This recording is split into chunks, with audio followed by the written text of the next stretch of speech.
Hello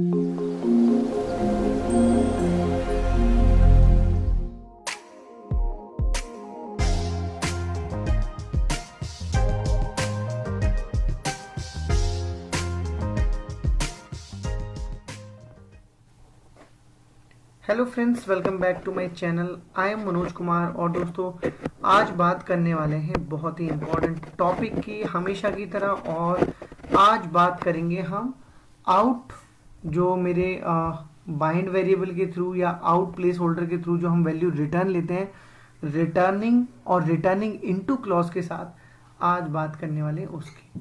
तो क्योंकि आप बेहतर तरीके से जानते हो एग्जीक्यूट इमीडिएट का जो सिंटैक्स होता है, सबसे पहले हम एग्जीक्यूट इमीडिएट लिखते हैं, देन आफ्टर अपनी वो डायनेमिक नेटिव सीक्वल लिखते हैं जिसके ऊपर हमें काम करना है। फिर इनटू में सीक्वेंस में अपने वो सारे वेरिएबल्स देते हैं जो वेरिएबल्स हमें वहां से रिटर्न होके आने वाले हैं। यूजिंग में देते हैं वो सारे बाइंड वेरिएबल्स की वैल्यू जो मेरे को ऊपर एक एक करके अपने प्लेस होल्डर में पास करानी है। और अगर मेरी ये नेटिव डायनेमिक सीक्वल जो पास होती है, अगर इससे मुझे कुछ रिटर्न लेना है, कौन सी रो अपडेट हुई, कौन सी रो इंसर्ट हुई, या कौन कौन सी आईडीज मैंने डिलीट करी, या किसी भी तरीके का रिटर्निंग अगर मुझे लेना है अपनी इस नेटिव डायनेमिक सीक्वल से, तो वो मैं लेता हूं by using returning and returning into clause. तो आगे बढ़ते हैं अपनी वीडियो में और आज इस कंसेप्ट को और बेहतर तरीके से समझने की कोशिश करते हैं। लास्ट की वीडियोस में आपने काफी कुछ एग्जीक्यूट इमीडिएट से रिलेटेड पढ़ भी लिया है और सीख भी लिया है। सो जो मेरे भाई लोग इसी वीडियो से मेरे साथ जुड़े, मैं रिक्वेस्ट करूंगा कि वो पीछे की सब सीक्वेंशियल जो वीडियोस हैं उनको जरूर देखें, सो दैट उनका जो कंसेप्ट है वो और बेहतर और अच्छा हो जाए। तो यहाँ पर आप देखेंगे कि मैं 5 केसेस की बात करूंगा। फर्स्ट केस है मेरा जहां पर मेरा जो मेरी नेटिव डायनेमिक सीक्वल है वो कुछ भी रिटर्न नहीं कर रही होगी। सबसे पहले वो केस देखेंगे। और हाँ दोस्तों, यहाँ पर हम बाइंड वेरिएबल्स और जो भी क्लॉज है वो सारे के साथ पे रिटर्न हो रही होगी मेरी सिंगल रो, लेकिन सिंगल वैल्यू के साथ। दूसरा केस देखेंगे, सिंगल रो ही रिटर्न हो रही होगी लेकिन मोर देन 1 कॉलम वहां पे रिटर्न में आ रहे होंगे। फिर फोर्थ में देखेंगे कि मल्टीपल रोज मेरी रिटर्न हो रही होंगी विद सिंगल कॉलम, और मल्टीपल रोज मेरी रिटर्न हो रही होंगी विद मल्टीपल कॉलम्स। तो ये काफी कुछ है इसमें आज पढ़ने के लिए, सीखने के लिए। सो दोस्तों, आगे बढ़ते हैं। सबसे पहले वाले केस को करके देखते हैं। तो सबसे पहला वाला केस मेरा क्या है, देखिए यहाँ पे देख लेते हैं क्या है कि नेटिव डायनेमिक सीक्वल में डीएमएल पे परफॉर्म करने वाले हैं, डीएमएल स्टेटमेंट हम रन करने वाले हैं। विदाउट केस फर्स्ट बनने वाला है दोस्तों ये वाला, नो वैल्यू रिटर्निंग। तो इसमें क्या है, विदाउट रिटर्निंग इनटू क्लॉज, और साथ में बाइंड वेरिएबल जरूर यूज करेंगे यूजिंग क्लॉज को हम यूज करके। तो अब अभी के लिए 2-3 चीजें कर लेते हैं। सबसे पहले दोस्तों यहाँ पर मैं क्रिएट कर लेता हूं अपनी एक टेबल, सो दैट आपको एक कंसेप्ट जो है वो इजीली समझ में आए। क्या टेबल है, सिंपल एक टेबल क्रिएट कर रहा हूं। इस टेबल के अंदर सिंपली मैंने 4-5 कॉलम लिए। एक लिया है रोल नंबर का कॉलम और 4 लिए subject 1, subject 2, subject 3 and subject 4 के कॉलम। तो टोटली 5 कॉलम जो है वो मेरी इस टेबल के अंदर है। साथ में रोल नंबर, क्योंकि कभी किसी भी एक जो स्टूडेंट है उसका रोल नंबर कभी रिपीट नहीं हो सकता, सो रोल नंबर को मेंटेन करने के लिए हम यहाँ पे एक सीक्वेंस भी बना लेते हैं। तो सबसे पहले मैंने क्रिएट सीक्वेंस के नाम से एक सीक्वेंस बनाया, सीक्वेंस क्रिएटेड। पैरेलली मैं अपनी एक टेबल भी क्रिएट कर लेता हूँ, टेबल भी मेरी यहाँ क्रिएट होगी। अब बढ़ते हैं अपने केस की तरफ। तो सबसे पहला केस है नो रिटर्निंग वैल्यू, कोई वैल्यू रिटर्न नहीं हो रही होगी। सो देख, मैंने यहाँ पे सब्जेक्ट्स की वैल्यू जो है वो डिफाइन कर दी है। क्या, 10, 20, 30, 40 सब्जेक्ट 1, 2, 3, 4 की जो वैल्यूज है वो यहाँ पर डिक्लेयर कर दी है।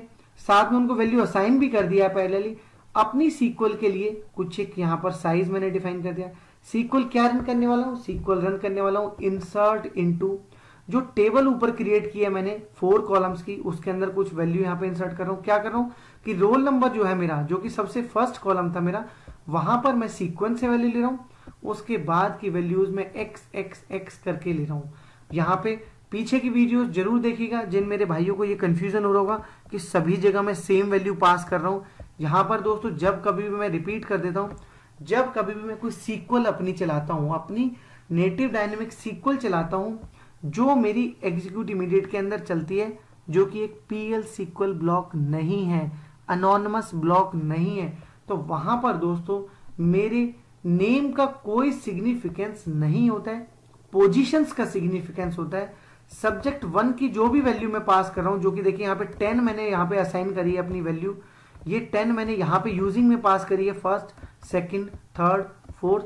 तो ये पोजीशन वाइज फर्स्ट पोजीशन पे, सेकंड पोजीशन पे, थर्ड पोजीशन पे और फोर्थ पोजीशन पे मेरी जो वैल्यूज हैं वो यहां पर पास हो जाएंगी। तो यहां पे क्योंकि कुछ भी रिटर्न नहीं हो रहा है तो ज्यादा टाइम नहीं खराब करेंगे, तो एक बार कोड को रन करके देखते हैं। यहां पर कोड मैंने रन कर दिया है, PL SQL procedure successfully completed. यहाँ पे DBMS आउटपुट के अंदर भी देखेंगे total number of rose inserted 1, तो 1 रो इंसर्ट हो गई है। एक बार अपनी टेबल के अंदर देख भी लेते हैं कि सच में रो इंसर्ट हुई भी है कि ये नहीं। तो देखिए मेरा 1002 नाम का जो रोल नंबर था उस पर 10, 20, 30, 40 वैल्यूज जो कि हमने यहाँ असाइन की थी अपने वेरिएबल्स को, अपने सब्जेक्ट को, वो वैल्यूज यहाँ पर मेरी आ गई है। तो अगले वाले केस की तरफ बढ़ते हैं। सेकंड केस मेरा क्या था दोस्तों? सेकंड केस था जहां पे सिंगल रो रिटर्न होगी, सिंगल रो रिटर्न होगी विद सिंगल कॉलम वैल्यू। यहां पर एक ही कॉलम हम रिटर्न में लेंगे और देखते हैं कैसे करते हैं। तो अभी पहले कंसेप्ट को समझने के लिए टेबल को ट्रंकेट कर देता हूं सो दैट मेरे डेटा का मुझे पता लगे क्लियरली कि क्या हो रहा है। DBMS आउटपुट को भी यहाँ पे क्लियर कर देता हूँ, दोनों चीज क्लियर कर दी। अब अपने एग्जाम्पल की तरफ बढ़ते हैं। तो एग्जाम्पल सिंपली है क्या, DML स्टेटमेंट रन करने वाले हैं, रिटर्निंग इनटू क्लॉज को भी यूज करने वाले हैं, इन बाइंड वेरिएबल्स को भी यूज करेंगे यूजिंग क्लॉज के साथ, और हाँ आउट बाइंड वेरिएबल भी यूज करेंगे रिटर्निंग इनटू के साथ। तो इस वाली स्टेटमेंट में, इस वाले एग्जाम्पल में काफी कुछ आप सीखने वाले हो दोस्तों। नीचे आते हैं, देखिए यहां पर रिटर्निंग में दो चीजें मेरी आ रही है, क्या, सिंगल रो आएगी और सिंगल रो का सिंगल कॉलम आएगा। तो कैसे आएगा? ज्यादा कोड को चेंज नहीं किया है, क्यों? क्योंकि आपको सिमेट्री दिखाई दे। 4 मेरी कॉलम्स हैं सब्जेक्ट के, चारों को वैल्यू मैंने असाइन की है जैसे ऊपर की थी। अपनी क्वेरी जिसमें लिख रहा हूं वो एक वेरिएबल यहां दिया हुआ है, साथ में रिटर्न मैंने क्या बोला है, सिंगल कॉलम रिटर्न में लेने वाला हूं। तो सिंगल कॉलम रिटर्न के लिए एक वेरिएबल यहां दे दिया है। मैं यहां पे क्या लिख रहा हूं, मैं यहां पे इंसर्ट की एक स्क्रिप्ट लिख रहा हूं, इंसर्ट इनटू, और साथ में ये पता कर रहा हूं रिटर्निंग इनटू के थ्रू कि मेरा कौन सा वाला रोल नंबर का वैल्यू जो है वो इंसर्ट हुआ है।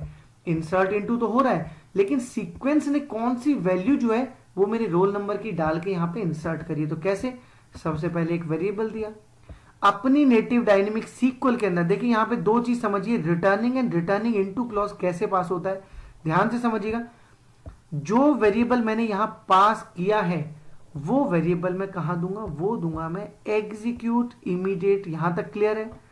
सीक्वल क्वेरी पास हो गई, यहां तक भी क्लियर है। यूजिंग के साथ मेरे 4 वो वेरिएबल्स पास हो गए जो मेरे यहां पर ये वाले पास हो रहे हैं, एक्स एक्स एक्स, क्योंकि पोजीशन से पास हो रहे हैं तो पोजीशन के हिसाब से यहां पे एक्स एक्स एक्स मैंने सेम दिया है। आप X Y Z P A कुछ भी दे सकते हैं, नाम सेपरेट भी दे सकते हैं, नेम्स सेम भी दे सकते हैं, कोई फर्क नहीं पड़ता है पोजीशन से। सीक्वल स्टेटमेंट में जो विदाउट अनोनिमस ब्लॉक या विदाउट PL SQL ब्लॉक की होती है मेरी क्वेरीज, उनके अंदर नेम का कोई सिग्निफिकेंस नहीं होता है, पोजीशन का सिग्निफिकेंस होता है। तो पोजीशन वाइज ये चारों वैल्यूज मेरी यहां पर असाइन हो जाएंगी, यहां तक क्लियर। इसके बाद अपनी सीक्वल के अंदर भी बताएंगे कि रिटर्निंग करना है, रिटर्न करना है, आपने क्या रिटर्न करना है, वो कॉलम का नेम भी बताओगे कि रोल नंबर आपको रिटर्न करना है, किसमें रिटर्न करना है। देखिए दोस्तों, वैल्यू इन करने का, आउट करने का तरीका बिल्कुल सेम है। आपको इन करनी तो वैल्यूज आती हैं कि यहां पर आप बाइंड वेरिएबल दीजिए और यहां पर उनकी वैल्यूज पास कीजिए यूजिंग क्लॉज के अंदर। बिल्कुल उसी तरीके से रिटर्निंग के साथ आप पहले कॉलम बताइए, इनटू में बताइए कि किस प्लेस होल्डर के अंदर आप अपनी वैल्यू को लेना चाहते हैं। तो मैंने बताया यहां पर कि y नाम का जो प्लेस होल्डर है उसके अंदर मैं अपनी वैल्यू को लेना चाहता हूं। y की वैल्यू कहां जाएगी? y की वैल्यू जाएगी रिटर्निंग इनटू के आगे जो मैंने वेरिएबल दिया है उसके अंदर मेरी y की वैल्यू असाइन हो जाएगी। सिंपली y की वैल्यू प्रिंट करने के लिए यहां पे मैंने दिया है और चेक किया है कि मेरा रोल नंबर जो है वो क्या यहां पर इंसर्ट हुआ है, कौन से रोल नंबर के लिए मेरी वैल्यू इंसर्ट हुई है। तो यहां पे मैं इस PL SQL ब्लॉक को सेलेक्ट करके चलाता हूं। DBMS आउटपुट में आप क्लियरली देखोगे कि रोल नंबर मेरा रिटर्न होके आएगा, कौन सी वैल्यू से, कौन सी रो से, कौन सी रो से, इस वाली रो से मेरा जो देखिए रिटर्न होके 1003 जो है वो मेरा इस वाले वेरिएबल में आया, यहां से आया, और यहां से कहां पे वैल्यू आई, यहां से वैल्यू y से आई, y से वैल्यू इसमें आई और इससे वैल्यू यहां पर आई। तो रिटर्निंग इनटू को और रिटर्निंग को किस तरीके से हम यूज कर सकते हैं, मुझे लगता है यहां पर आपने ये चीज बेहतर तरीके से समझ ली है दोस्तों। होपफुली ये कंसेप्ट आपको बहुत अच्छे से समझ में आ रहा होगा। एक एग्जांपल और करते हैं यहां पर, क्या कि single row return multiple columns. तो आगे बढ़ते हैं, सबसे पहले अपनी टेबल को ट्रंकेट कर लेता हूं दोस्तों यहाँ पे अगले कंसेप्ट को समझने के लिए। तो मैंने ट्रंकेट कर दी टेबल, मेरी टेबल के अंदर अभी कोई भी डेटा नहीं होगा, ठीक है दोस्तों। अब बढ़ते हैं आगे, और ये मेरा केस 3 पे आ गए हैं दोस्तों हम। क्या केस 3 क्या है कि सिंगल रिटर्न होगी रो मोर देन 1 कॉलम्स के साथ। अब की बार मेरे कॉलम्स जो है वो एक नहीं है, एक से ज्यादा है। तो अपने कोड की तरफ बढ़ते हैं। कोड में क्या है, सबसे पहले मैंने वही अपने 4 के 4 जो मेरे सब्जेक्ट हैं उनकी वैल्यूज यहाँ पे डिक्लेयर कर दी है, उनकी वैल्यूज असाइन भी कर दी है पैरेलली। रिटर्निंग इनटू में मैंने यहाँ पे कई सारी, मैंने 1 नहीं 2 नहीं 3 नहीं, मैंने 4 यहाँ पे वैल्यूज रिटर्निंग में, मतलब क्या वैल्यू इंसर्ट हो रही है मेरी टेबल के अंदर उसका फुल डिटेल के लिए मैंने यहाँ पे जितने भी कॉलम्स मैं वहां पे इंसर्ट कर रहा हूँ उसके लिए सारे के सारे कॉलम्स मैंने यहाँ पर ले लिए हैं। तो देखिए रिटर्न को आइडेंटिफाई करने के लिए RET लिखा है मैंने रिटर्न, और इनको यहां पर सिंपली मैंने कैसे यूज किया है समझते हैं। इंसर्ट इनटू टेबल वैल्यूज, यहां तक कोई चलन नहीं है। इसके बाद कौन सी वैल्यूज आप यहां पे इन कर रहे हो, ये हैं आपके इन प्लेस होल्डर्स। तो इन प्लेस होल्डर्स में वैल्यूज कहां से आएंगी, यूजिंग क्लॉज में जो सब सिक्वेंशली आपने पोजीशन वाइज जो वैल्यूज पास की है वो मेरी यहां पर आ जाएंगी। तो यहां तक क्लियर है। इसके बाद मैं कह रहा हूं रिटर्न करके लाना है आपको, रिटर्निंग करनी है। क्या रिटर्न करके लाना है, आपको रोल नंबर भी लेके आना है, आपको सब्जेक्ट 1 भी लाना है, सब्जेक्ट 2 भी लाना है, सब्जेक्ट 3 भी लाना है, सब्जेक्ट 4 भी लाना है। किसके अंदर लाना है, आपको लेके आना है Y Y Y Y Y. दोस्तों बार बार हर वीडियो के अंदर मैं बार बार बोल रहा हूं Y Y Y X X X से कंफ्यूज नहीं होना है, क्योंकि जहां पर मैं PL SQL ब्लॉक वाली क्वेरीज पास नहीं करता हूं, एग्जीक्यूट इमीडिएट के अंदर simple SQL statement DML DCL pass करता हूं, वहां पर मेरे जो प्लेस होल्डर्स हैं वो पोजीशन से मैप होते हैं। तो ये जो 4 टाइम x लिखे हुए हैं इनकी वैल्यूज यहां से चली जाएंगी, और रिटर्न होते वक्त ये जो 5 टाइम y लिखा हुआ है इनकी वैल्यूज सब सीक्वेंशली इनके अंदर रिटर्न हो जाएंगे। किसके अंदर, देखिए फर्स्ट वाली, देखिए फर्स्ट वाले y में आएगा आपका रोल नंबर, क्योंकि मैंने यहाँ रोल नंबर बोला है कि रोल नंबर लेके आइए सबसे पहले। तो ये रोल नंबर यहां से आएगा, इस y में असाइन होगा और ये y वाली वैल्यू इसमें रिटर्न हो जाएगी। सब्जेक्ट 1 आएगा, सेकंड वाले y पोजीशन पे आएगा, यहां पर आ जाएगा। थर्ड फोर्थ फिफ्थ जितने भी वैल्यूज हो वो मेरी सब सीक्वेंशली इसी तरीके से पास हो जाएंगी। तो यहाँ पर ये single row multiple columns return हो रहे हैं कि नहीं, सिंपली इनको प्रिंट कराया, चेक कर लेते हैं एक बार रन करा के अपनी क्वेरी को। ये सिंपली मैंने यहाँ पे अपनी क्वेरी को लिया, DBMS आउटपुट को भी क्लियर कर देते हैं और अपनी इस कोड को चला देते हैं। कोड मैंने यहाँ पे चला दिया है, PL SQL successfully compiled completed. आप देखते हैं यहाँ पे क्या है, इसने बताया कि रोल नंबर, इसके लिए रोल नंबर लिया था, रोल नंबर 1004 के लिए एक रो इंसर्ट हुई है। इंसर्ट होने वाली रो में सब्जेक्ट 1 की वैल्यू ये है, सब्जेक्ट 2 की वैल्यू ये है, सब्जेक्ट 3 की वैल्यू ये है, सब्जेक्ट 4 की वैल्यू ये है। सब्जेक्ट 1 पे मत जाइएगा, यहाँ पे हमने टाइपिंग मिस्टेक कर दिया है तो इनको हम सुधार भी लेते हैं। सब्जेक्ट 2, सब्जेक्ट 3, सब्जेक्ट 4, और एक बार इस कोड को क्लियर करके, अभी देखिए 1004 के लिए वैल्यू इंसर्ट की थी, अब की बार 1005 के लिए करेगा। इस कोड को दोबारा चला के देखते हैं सो दैट मेरे को और अच्छे से क्लैरिटी आ जाए। ये मैंने ये कर दिया, क्लियर भी कर दिया पैरेलली। यहाँ पे देखते हैं क्या आता है, देखिए 1005 के लिए वैल्यू इंसर्ट की, सब्जेक्ट 1 10, सब्जेक्ट 2 20, 3, 4 सभी के लिए इसने वैल्यूज यहाँ पे मेरी प्रिंट कर दी है। सो दोस्तों एक छोटा सा कंसेप्ट था, होपफुली आपको समझ में आया होगा। आगे की वीडियो जरूर देखिएगा जहां पे मैं मल्टीपल रोज, मल्टीपल वेरिएबल्स या मल्टीपल कॉलम्स में वैल्यूज लेके आने वाला हूं, मल्टीपल रोज की।